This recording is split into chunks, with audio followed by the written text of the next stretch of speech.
Olá, gente querida do coração verde e amarelo, você que está dando todo esse impulso, e é por isso que estamos com cada vez mais audiência no Brasil e no exterior. Obrigado por estar clicando no gostei agora, no like positivo aí embaixo. Obrigado por comentar, vou ver o seu comentário depois. E faça a sua inscrição aqui no canal se é a primeira vez. Compartilhe mandando o endereço do jornal aqui no YouTube para seus grupos no WhatsApp e no Face. E vamos às notícias desta edição que está pegando fogo de novo.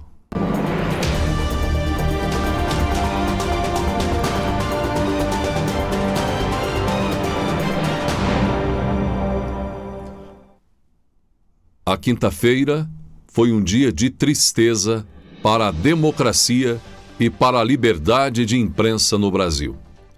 Só para se ter uma ideia, o apresentador do SBT, Ratinho, emitiu uma opinião em seu programa e está sendo processado com ameaça de 10 milhões de reais e até prisão. E para completar, parlamentar pediu a Ministério que suspenda o programa do Ratinho por 30 dias. Simplesmente porque Ratinho não concordou com o nome de parlamentar para presidir a Comissão de Direitos das Mulheres na Câmara dos Deputados. Como vamos ver em notícia já já. Já o ministro do STF, Alexandre de Moraes, de novo em polêmica, determinou busca e apreensão com a aprovação da PGR de Paulo Gonet, a jornalista brasileiro, após reportagem que investigou Flávio Dino, deixando jornalistas brasileiros de CNN, Globo, enfim, profundamente indignados com o que virou o país. Mas estavam calados ali atrás. Agora o negócio está chegando, batendo no pescoço, na bunda de meio mundo. E Moraes fez isso com o ok da PGR de Paulo Gonet. Dizem que Marcos Rubio, no encontro no sábado sobre o escudo das Américas, com presidentes da América do Sul, ao falar da ausência de países, disse assim, que as ditaduras da Venezuela, Nicarágua e Brasil não estão presentes. Lá fora, já estão tratando o Brasil assim. O que está acontecendo com o nosso país? A situação do Brasil está ficando insustentável. Como já discursava lá atrás Geraldo Alckmin, quando ele dizia, eles querem, quando eles queriam ainda, agora o discurso seria atualizado para assim, eles voltaram à cena do crime. Por quê? O portal Metrópolis estampou ao fim da tarde, início da noite, com grande destaque nesta quinta-feira, que Polícia Federal identifica que Lulinha e Careca do INSS estiveram em Madrid e Lisboa 3 vezes nas mesmas datas. Documentos da Polícia Federal, obtidos pelo portal Metrópolis, revelam que o lobista conhecido como Careca do INSS e o empresário Lulinha, filho do atual presidente da República, viajaram para Madrid e Lisboa no mesmo período pelo menos 3 vezes, todas na primeira classe, porque ali dinheiro de aposentados e pensionistas não faltava, né? As coincidências ocorreram em junho de 2024, Lisboa, setembro de 2024, Madrid e novembro de 2024, Lisboa, justamente durante o auge do esquema investigado pela Operação Sem Desconto, que apura a roubalheira contra aposentados e pensionistas do INSS. Além dos dois, a empresária Roberta esteve presente em 2 dessas viagens. Flávio Dino impediu que a CPMI quebrasse o sigilo de Roberta e depois do próprio Lulinha. O detalhe mais revelador está na última viagem a Lisboa. As passagens de Lulinha e do Careca do INSS foram adquiridas com apenas 4 minutos de diferença no mesmo dia, com 21 dias de antecedência, circunstância destacada pelos investigadores da PF como indício de articulação entre os dois. Será que foi só uma coincidência? A defesa de Lulinha reiterou que ele não tem envolvimento com a fraude do INSS e que jamais recebeu valores do Careca.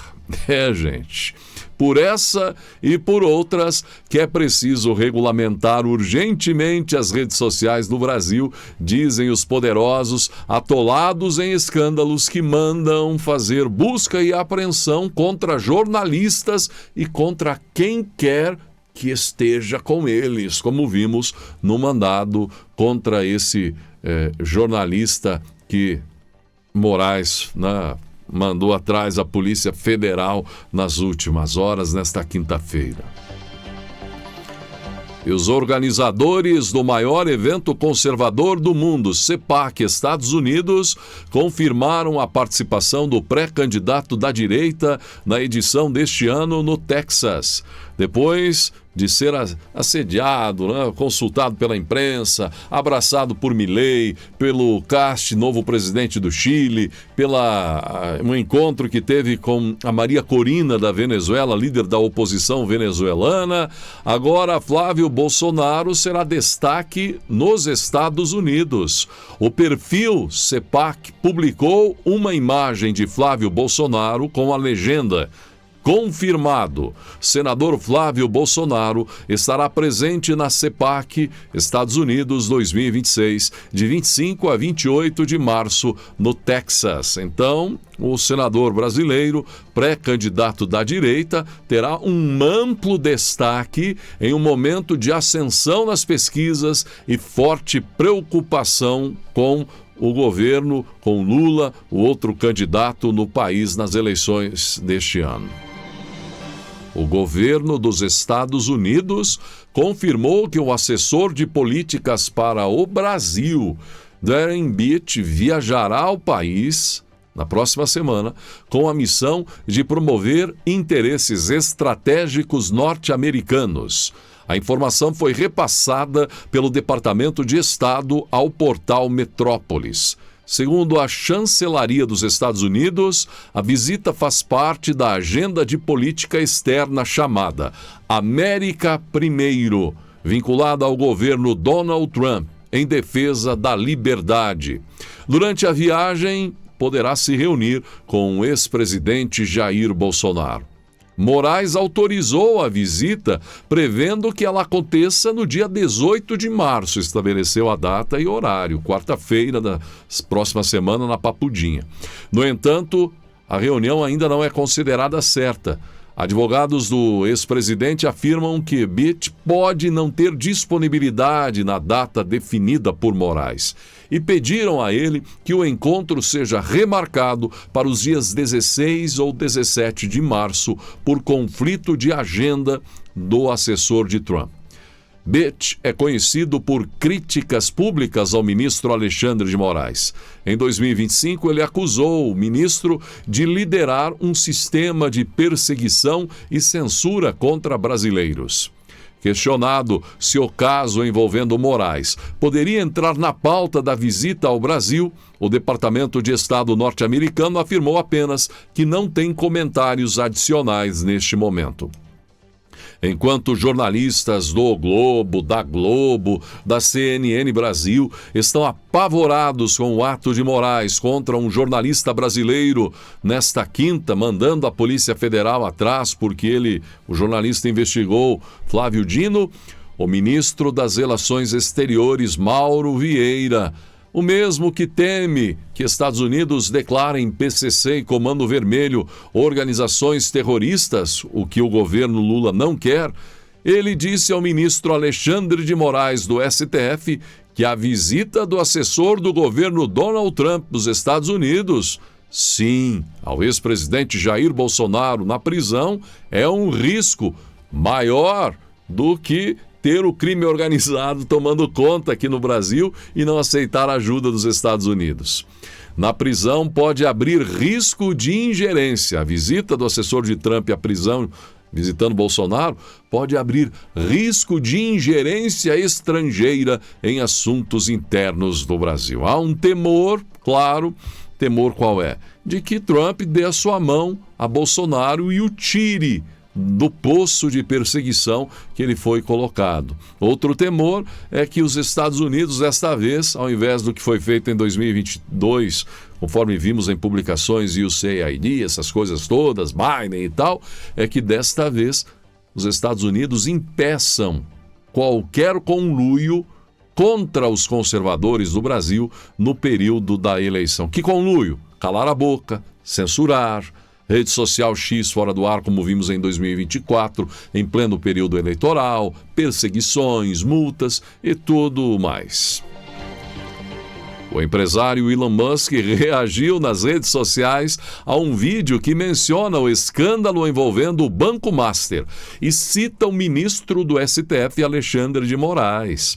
A manifestação ocorreu na plataforma X, conforme foi publicado pelo jornal Gazeta do Povo, após a publicação viralizar na internet, diz o Jornal do Paraná. O vídeo comentado faz referência às investigações relacionadas ao caso do Banco Master e relembra o histórico de conflitos entre Elon Musk, censurado, e Moraes, especialmente desde a disputa envolvendo decisões judiciais que afetaram a rede social X no Brasil em 2024. Ao reagir à postagem, Elon Musk escreveu apenas: "É assim que acontece". Em outro comentário, ele marcou o perfil de Moraes e afirmou que um dia a imagem de Moraes, atrás das grades, será confirmada, conforme ele previu lá em 2024. Será confirmada, retomando críticas que já havia feito anteriormente ao ministro Moraes. O governo dos Estados Unidos estaria analisando a possibilidade de voltar a aplicar sanções contra o ministro Moraes, com base na Lei Global Magnitsky, ACT, legislação usada para punir autoridades estrangeiras acusadas de corrupção ou violações de direitos humanos. Segundo informações divulgadas pelo portal Metrópolis, o tema voltou a ser debatido dentro da administração do presidente Donald Trump nas últimas semanas, porque além de violações de direitos humanos promovidas aqui no Brasil, ainda agora tem a corrupção envolvendo o caso Master.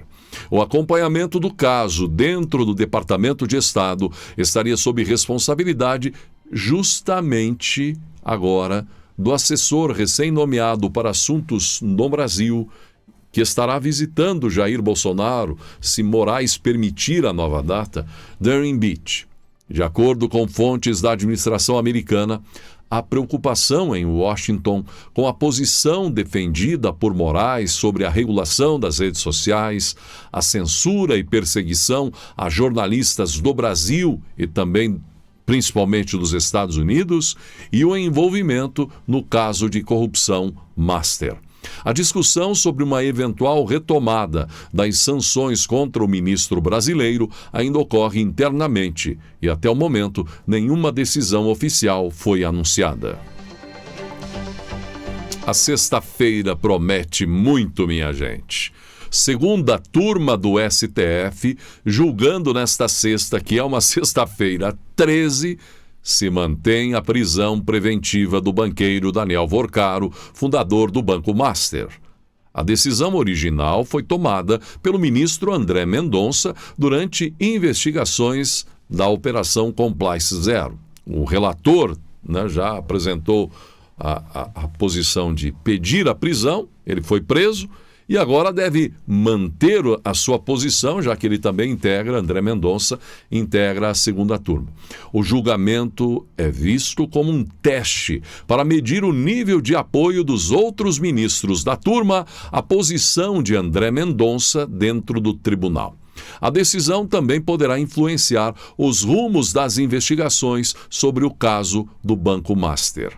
Manter a prisão significa forçar Vorcaro a uma delação que provoca desespero em Brasília só de imaginar a hipótese. Deus me livre, Vorcaro delatar.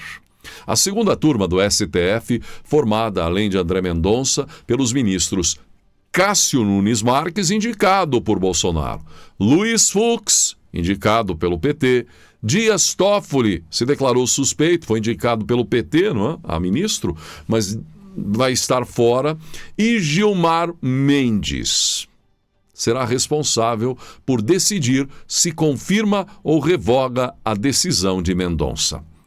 A posição de Cássio Nunes pode ser decisiva. E, finalmente, brasileiros poderão tirar a prova dos 9 para se saber se Bolsonaro errou ou acertou ao indicá-lo. Cássio Nunes, inclusive, está na base da confiança da defesa de Vorcaro. A defesa de Vorcaro acredita que, com o voto de Cássio Nunes, Vorcaro finalmente poderá ser liberto nesta sexta. Por quê? Se André Mendonça votar pela manutenção da prisão, como sabemos que votará, mais o voto de Fux, que mesmo indicado pelo PT estaria propenso a manter a prisão de Vorcaro, é com o voto de Cássio Nunes e Gilmar Mendes que sairá o empate. E se der empate nesta sexta, Vorcaro leva vantagem e será solto. O jornalista do Grupo Globo, o grupo que acordou finalmente, Merval Pereira, disse o seguinte nesta quinta: liberação de Vorcaro provocaria enorme crise institucional. A sensação será de que soltaram porque são cúmplices.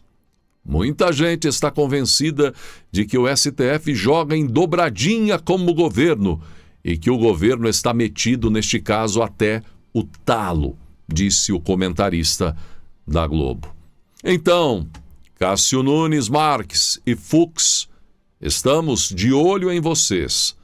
Já de Gilmar Mendes, só esperamos o óbvio de sempre. Mais um comentário importantíssimo antes da próxima notícia. Gente, há rumores em Brasília de que o caso Master estava cumprindo uma importante missão relacionada aos desdobramentos da corrupção que foi pega pela Lava Jato. Isso sim eu acredito que seja verdade. Qual desdobramento, Cleiton? Qual missão? A missão de trazer de volta o dinheiro que foi roubado lá atrás. Os grandes escândalos, Odebrecht, aquelas empresas todas, as propinas, todo o dinheiro que saiu do Brasil foi para o exterior, toda a corrupção que conhecemos lá atrás. Pois é, aquele dinheiro todo tinha que ter um mecanismo de volta, não é? Voltar para o Brasil, ser aproveitado, utilizado. Os poderosos que roubaram, os ladrões e velhacos, tinham que fazer um mecanismo, um caminho, ter uma porta. E dizem, um parlamentar falou sobre isso, que todo o dinheiro do caso Master, afinal, quanto dinheiro? Como é que foi colocado tanto dinheiro se tantos brasileiros nem sequer sabiam da existência desse Master? Pois é, o dinheiro é que estava voltando, o dinheiro seu, do povo brasileiro, o dinheiro da corrupção nas mãos dos poderosos é que estava voltando. Pois é. É ou não é óbvio isso, parece? Convincente, não? Vamos aguardar. O presidente Lula anunciou um pacote para conter o preço do diesel entre as ações. Para conter o preço do diesel para a nação. Entre as decisões tomadas, o governo federal zerou as alíquotas de PIS e COFINS sobre o diesel. A medida foi tomada após o aumento do preço internacional do petróleo, barril passando de $100, tudo por conta dos conflitos envolvendo o Irã. Além da redução de impostos, o governo também criou um subsídio para produtores e importadores de diesel, buscando reduzir o custo do combustível nas refinarias.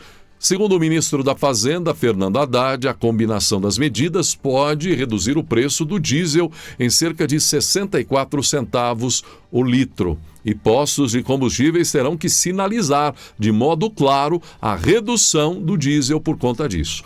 Para compensar a perda de arrecadação com os impostos federais, estimada em cerca de 20 bilhões de reais, o governo decidiu criar um imposto de 12% sobre a exportação de petróleo bruto. Também vai ajudar a segurar a exportação e garantir maior oferta internamente. Nesta quinta, o novo líder supremo do Irã disse em seu primeiro pronunciamento que o Estreito de Hormuz certamente seguirá fechado.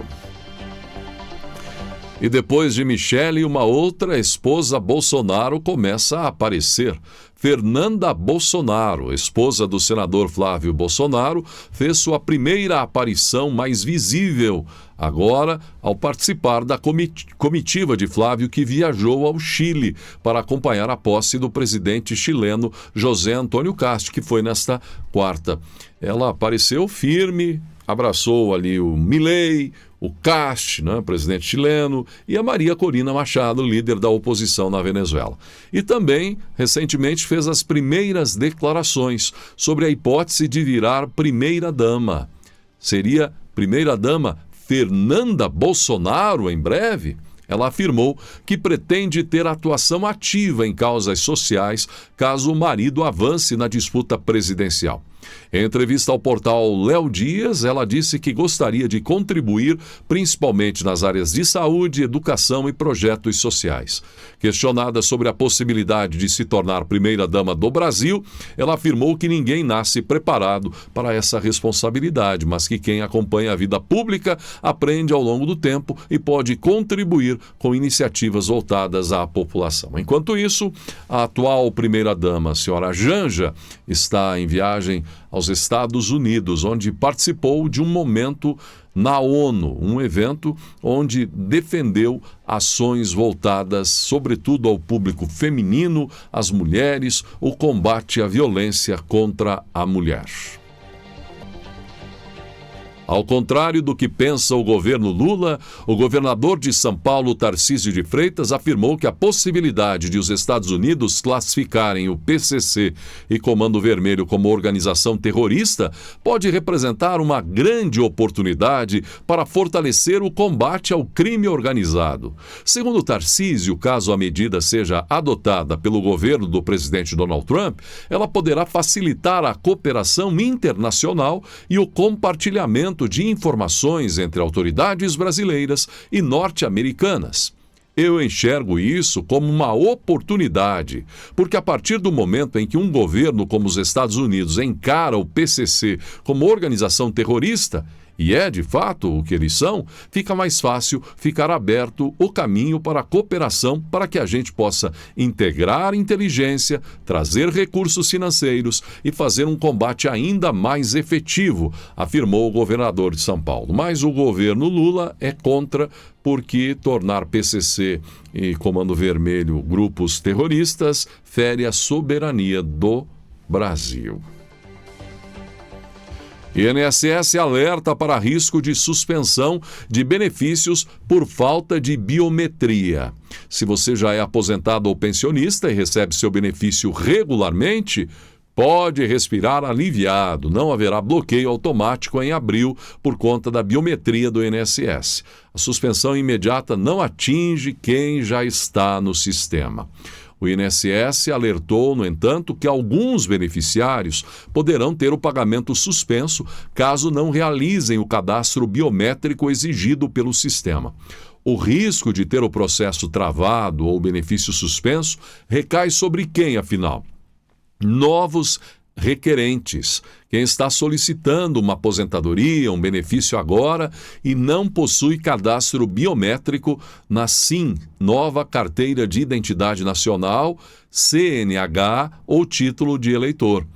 E também os convocados, segurados que receberem uma comunicação individual do INSS solicitando a atualização e eventualmente não cumprirem o prazo estipulado.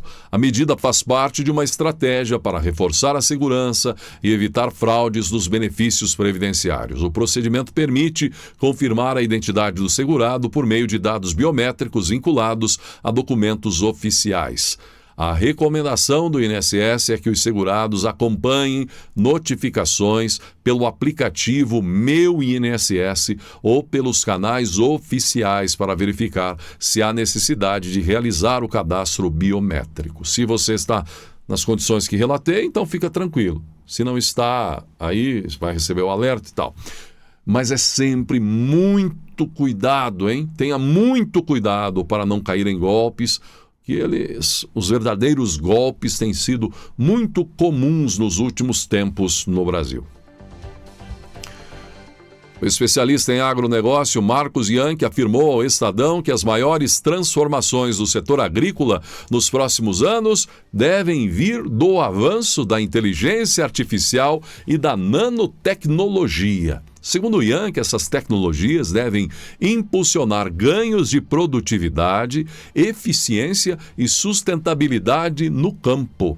A inteligência artificial permitirá analisar grandes volumes de dados agrícolas como clima, solo e produtividade, ajudando produtores a tomar decisões mais precisas sobre plantio, irrigação, uso de insumos. Já a nanotecnologia tende a revolucionar o desenvolvimento de fertilizantes, defensivos e tratamentos para plantas, permitindo produtos mais eficientes e com menor impacto ambiental.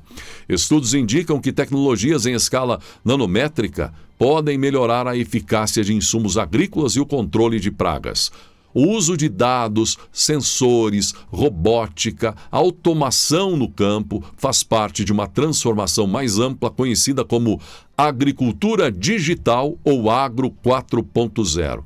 Ele avalia que o Brasil tem potencial enorme para se beneficiar dessas mudanças, já que o país é uma das maiores potências agrícolas do mundo e o agro brasileiro representa parcela significativa da economia nacional.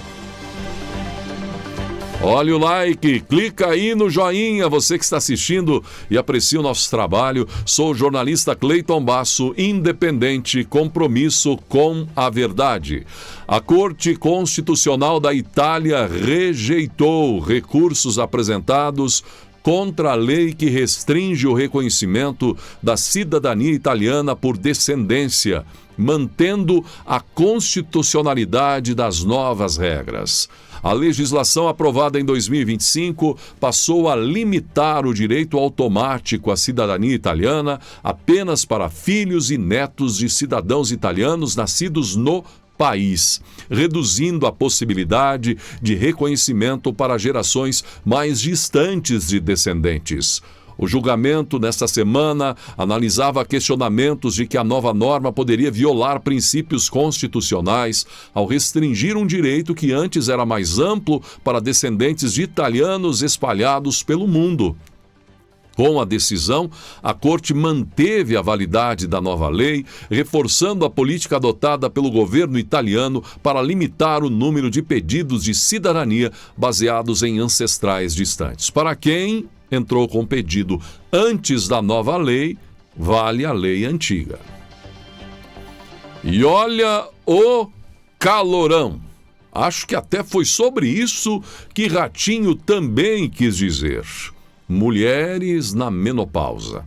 Atenção, o Reino Unido aprova a pílula sem hormônios para aliviar sintomas da menopausa.